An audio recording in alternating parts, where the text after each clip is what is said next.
2019-2024. Saya tentu sangat berbahagia, terima kasih atas kehadiran pimpinan MPR dan tentu menjadi bagian penting dari ikhtiar kita dalam berbangsa dan bernegara agar seluruhnya berjalan dengan baik sesuai dengan harapan lahir berkembangnya bangsa kita. Selanjutnya saya persilakan kepada Pak Ketua MPR, Pak Bamsud untuk menyampaikan berbagai hal. Saya persilakan. Terima kasih Pak Muhaimin. Bismillahirrahmanirrahim. Assalamualaikum warahmatullahi wabarakatuh.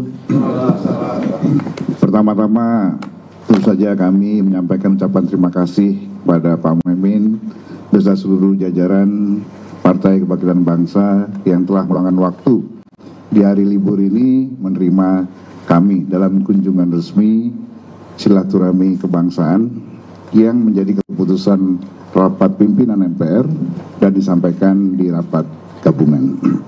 Yang pertama, sebelum kita masuk kepada apa yang kita bicarakan hari ini dengan Pak Muhaimin dan jajarannya, saya agak kagok manggilnya Pak Muhaimin. Panggilan sayang saya biasa Caimin. Ya. Yang pertama, saya sekali lagi menegaskan bahwa ini adalah kunjungan resmi para pimpinan MPR. Jadi saya kemarin melihat banyak pelintiran ya, berita, persepsi yang kemudian ditangkap salah, baik oleh teman-teman bersama politisi maupun masyarakat. Yang pertama, tidak ada ucapan yang disampaikan dari kami pimpinan bahwa kita sudah memutuskan untuk amandemen, tidak ada. Ya. Apalagi merubah sistem pemilihan presiden di MPR. Yang ada adalah kami berkunjung menyampaikan berbagai aspirasi yang kami terima. Yang pertama adalah aspirasi ya, atas permintaan usulan amandemen terbatas untuk menghadirkan PPHN dengan menambah 2 ayat di 2 pasal Undang-Undang Dasar kita. Yang kedua, amandemen atau kajian amandemen secara menyeluruh untuk melakukan penyempurnaan. Yang ketiga, kembali ke Undang-Undang Dasar sesuai dengan dekrit Presiden 5 Juli 59 beserta penjelasan. Dan terakhir lagi kemudian aspirasi kembali ke Undang-Undang Dasar yang asli dan perubahannya melalui adendum. Nah, yang terakhir, tidak perlu amandemen karena Undang-Undang Dasar kita hari ini sudah sesuai dan masih cocok.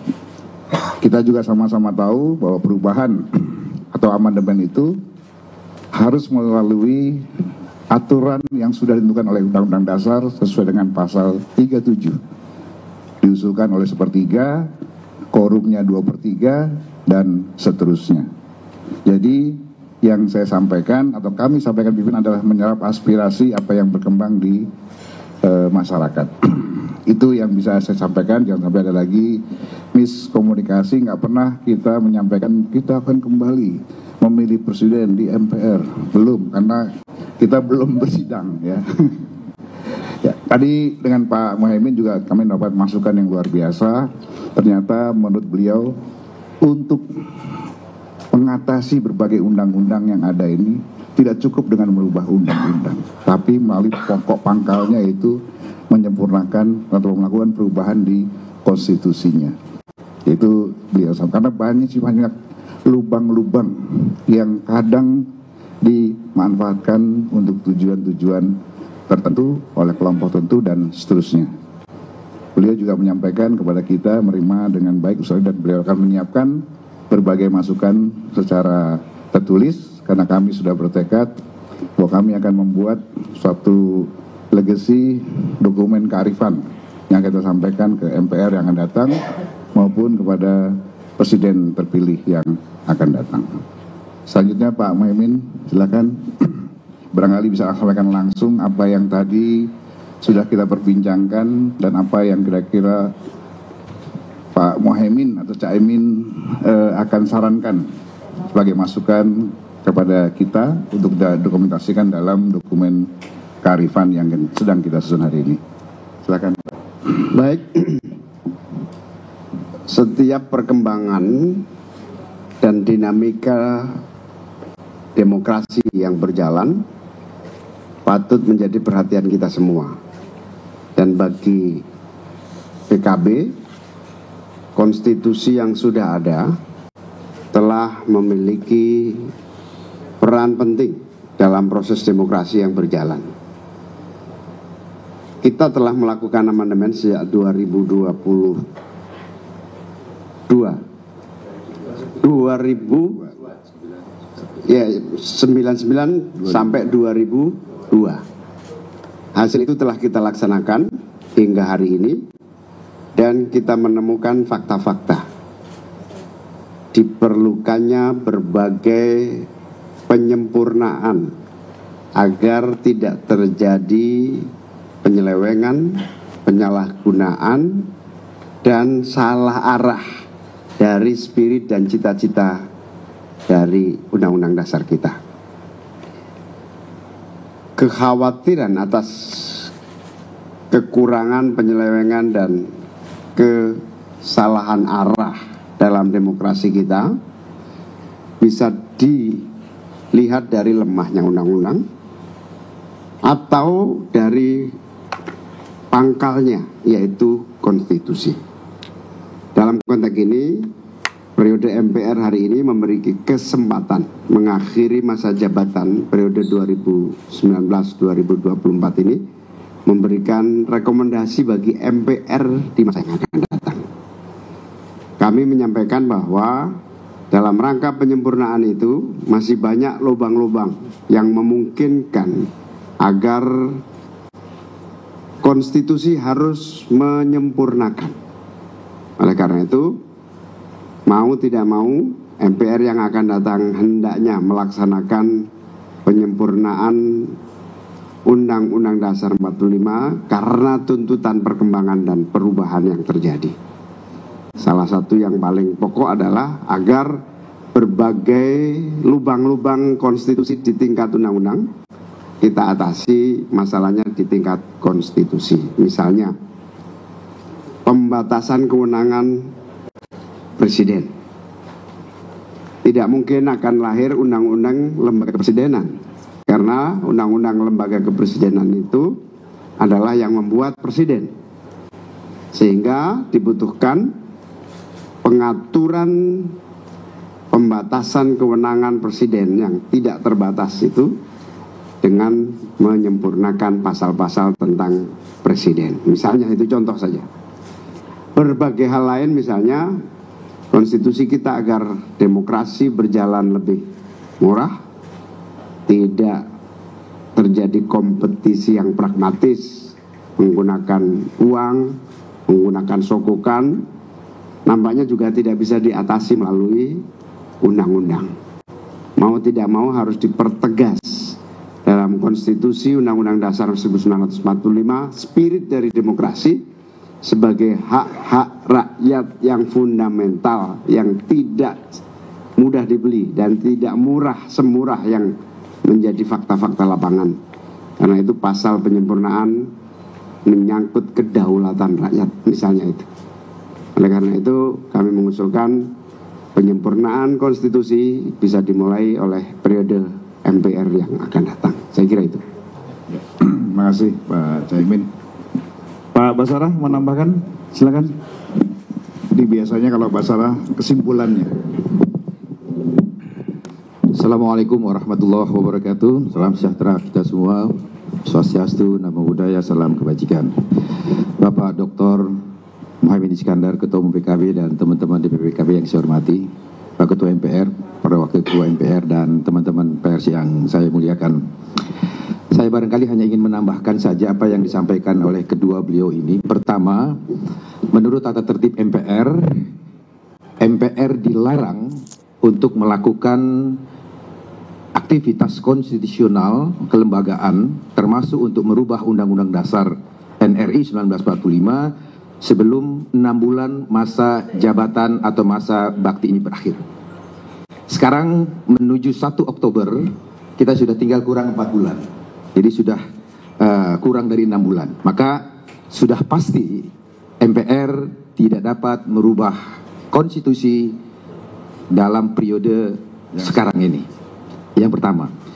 Yang kedua, kami menyadari bahwa tuntutan masyarakat sebagaimana yang tadi disampaikan oleh Dr. Bambang Susatyo tentang pensikapan terhadap Undang-Undang Dasar hasil perubahan di tahun 2002 yang lalu, ada 3 kelompok masyarakat yang mengatakan pertama, perubahan Undang-Undang Dasar 45 di periode 99 sampai 2002 itu kebablasan. Maka mereka mengatakan tidak layak lagi Undang-Undang Dasar NRI 1945 ini disebut sebagai Undang-Undang Dasar 1945 karena perubahan yang sangat fundamental. Maka mereka mengatakan ini Undang-Undang tahun 2002, bukan Undang-Undang 1945. Lalu reaksinya mereka mengusulkan agar kembali kepada Undang-Undang Dasar yang asli. Lalu kelompok masyarakat berikutnya yang mengatakan bahwa Undang-Undang Dasar 1945 ini sudah cukup baik, tapi mengingat dinamika masyarakat diperlukan beberapa perubahan-perubahan. Dalam hal ini mereka menyebut amandemen kelima. Satu diantaranya teman-teman DPD RI yang mengusulkan tentang positioning DPD RI dalam kelembagaan legislatif di Kamar Parlemen Indonesia. Terakhir berkembang usulan yang mengatakan bahwa bangsa ini perlu kembali memiliki apa yang dulu di zaman Bung Karno disebut konsep pembangunan nasional semesta berencana, di zaman Pak Harto disebut garis-garis besar daripada haluan negara, dan di era Pak Bamsud memimpin MPR sekarang melalui Badan Pengkajian diusulkan adanya pokok-pokok haluan negara. Kembali wewenang itu dimiliki oleh MPR. Nah, yang ketiga mengatakan Undang-Undang Dasar ini sudah cukup baik, ya, hanya tinggal pelaksanaannya saja gitu. Nah, MPR fungsinya karena Undang-Undang Dasar kami sadari dia merupakan visi berbangsa dan bernegara kita, sehingga merubahnya tentu berbeda dengan Kamar DPR untuk merevisi undang-undang, karena Undang-Undang Dasar yang menyangkut visi berbangsa dan bernegara. Maka untuk merekomendasikan pada MPR periode berikutnya dapat merubah Undang-Undang Dasar 45, MPR menyerap aspirasi dari berbagai tokoh-tokoh bangsa, para presiden, wakil presiden, ketua umum partai politik, yang aspirasi, pandangan, pendapat mereka nanti akan kami rangkum menjadi satu dokumen kearifan yang akan kita serahkan pada MPR periode berikutnya. Karena kami tidak punya wewenang untuk melakukan perubahan Undang-Undang Dasar di periode sekarang. Benang merah yang tadi kami tangkap terakhir diskusi dengan kami, dengan Pak Muhaimin dan seluruh yang hadir di sini, bahwa sebaik apapun Undang-Undang Dasar atau peraturan perundang-undangan itu disusun, tapi tanpa semangat penyelenggaraan negara kekuasaan yang baik, tanpa semangat penyelenggaraan negara yang baik untuk berdedikasi kepada bangsa dan negara, pasti undang-undang itu, apakah konstitusi itu atau undang-undang, pasti ada celahnya. Bahasa Pak Muhaimin ada lubangnya. Karena undang-undang itu adalah produk manusia, pasti ada unsur-unsur khilafiyah di dalamnya. Nah, kalau penyelenggaraan negara itu tidak baik, cenderung abuse of power, lubang-lubang itulah yang akan dimanfaatkan untuk kepentingan-kepentingan di luar kepentingan bangsa dan negara. Saya kira inilah beberapa poin yang bisa saya tambahkan untuk melengkapi keterangan Ketua MPR RI dan Ketua Umum PKB. Terima kasih. Wallahul muwafiq illa aqwamit. Wassalamualaikum warahmatullahi wabarakatuh. Waalaikumsalam. Pak Fadel, Pak Jazilul, silakan teman-teman. Langsung aja ke Pak Muhaimin. Ya, silakan.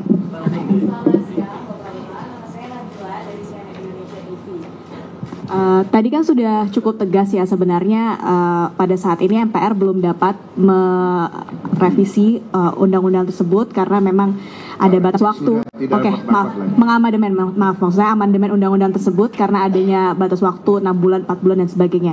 Tapi sebenarnya apakah kemudian di periode selanjutnya apa yang memang masih perlu dan juga apa yang harus diperbaiki sebenarnya kalau dari point of view bapak-bapak sekalian? Terima kasih. Tanyanya kemana? Boleh ke Pak Bamsud, ke Pak Ahmad Basarah, Pak Caimin juga boleh. Kalian dulu. Pagi Bapak-Bapak Tifal Kompas TV, mau menegaskan posisi dari PKB juga nih Gus Muhaimin, karena kan sudah menyeruak juga nih usulan untuk mengembalikan Pilpres kembali ke MPR, dan itu salah satu usulannya datang dari Pak Amin Rais dengan alasan masih maraknya politik uang. Tadi sudah dijelaskan juga untuk bisa menekan biaya selama proses pemilihan atau agenda pesta politik ini, apakah usulan itu dengan alasan itu menurut Gus Muhaimin bisa dibenarkan dan bisa dipertimbangkan untuk bisa dikembalikan Pilpres ke MPR lagi atau tidak. Itu untuk Gus Muhaimin. Sementara untuk Pak Bamsud, gara-gara masalah amandemen ini Pak, nama Bapak sempat dilaporkan juga ke MKD Pak, dengan alasan dipandang waktu itu oleh pelapor dianggap tidak dalam kapasitasnya menyampaikan hal itu, ditambah tidak ada bukti bahwa 9 fraksi menyatakan setuju untuk amandemen itu. Reaksi Anda bagaimana, dan kalaupun diminta klarifikasi, apakah Anda siap untuk menyampaikan itu ke MKD Pak? Terima kasih. Ya, senyumin aja.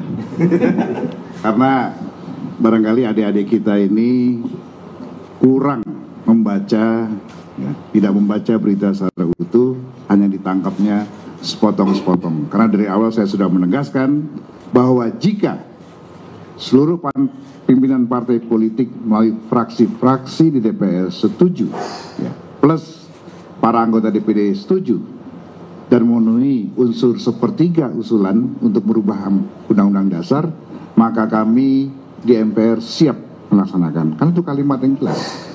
Di TV saudara kan juga diputar tuh, jelas kan.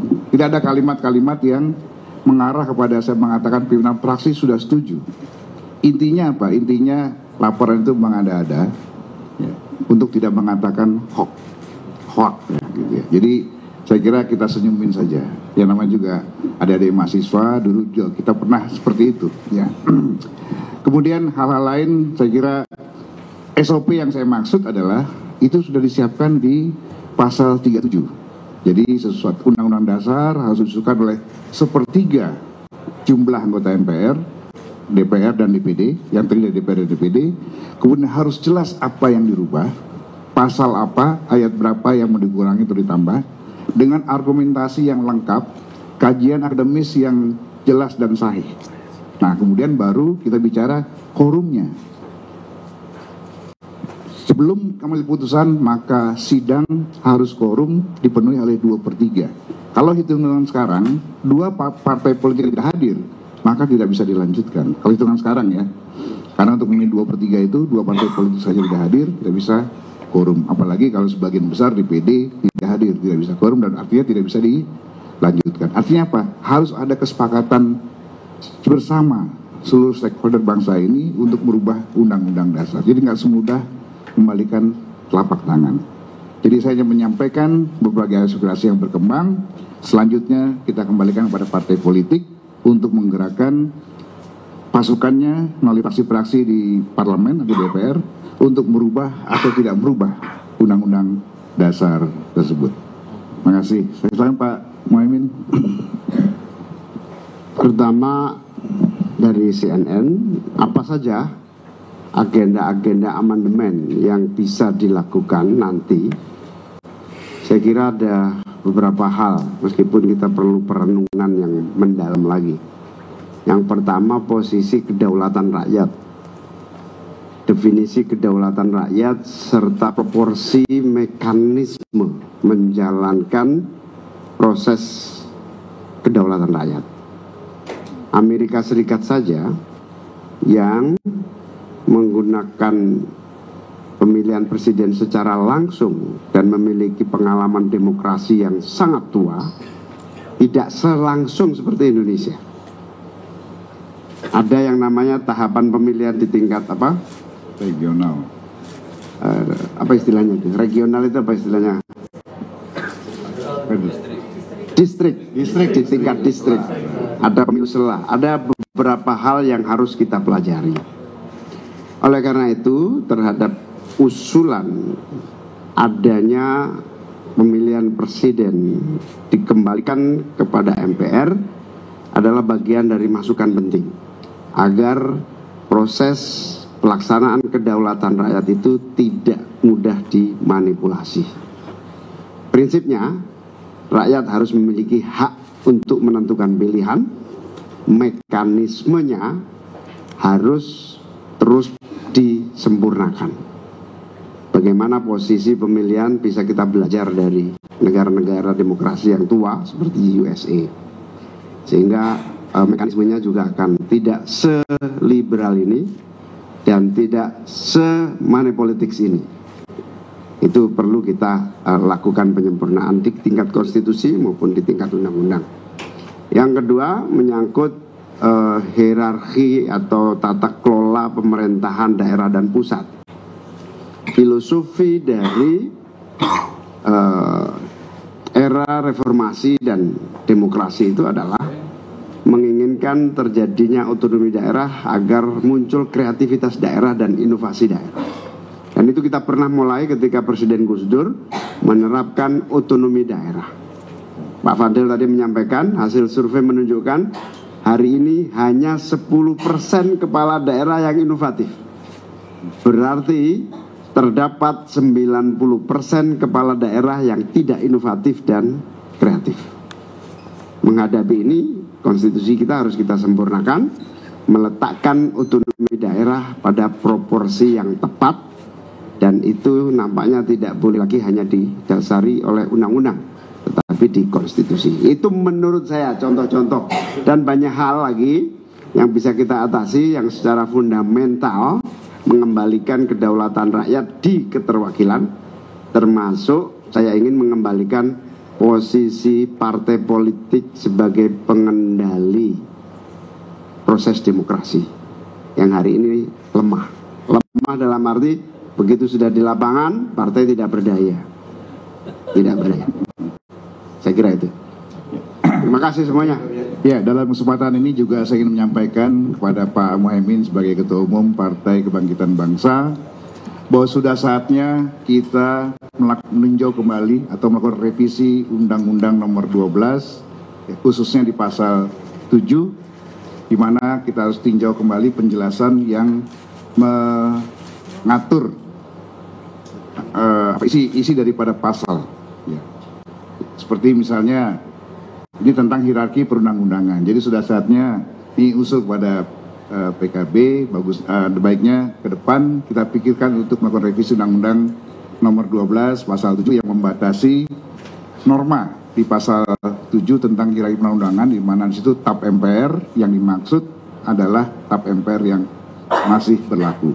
Jadi kalau penjelasan dihapus, maka kewenangan MPR mengeluarkan TAP itu hidup kembali. Begitu. Ya. Terima kasih semuanya. Assalamualaikum. Terima kasih. Terima kasih.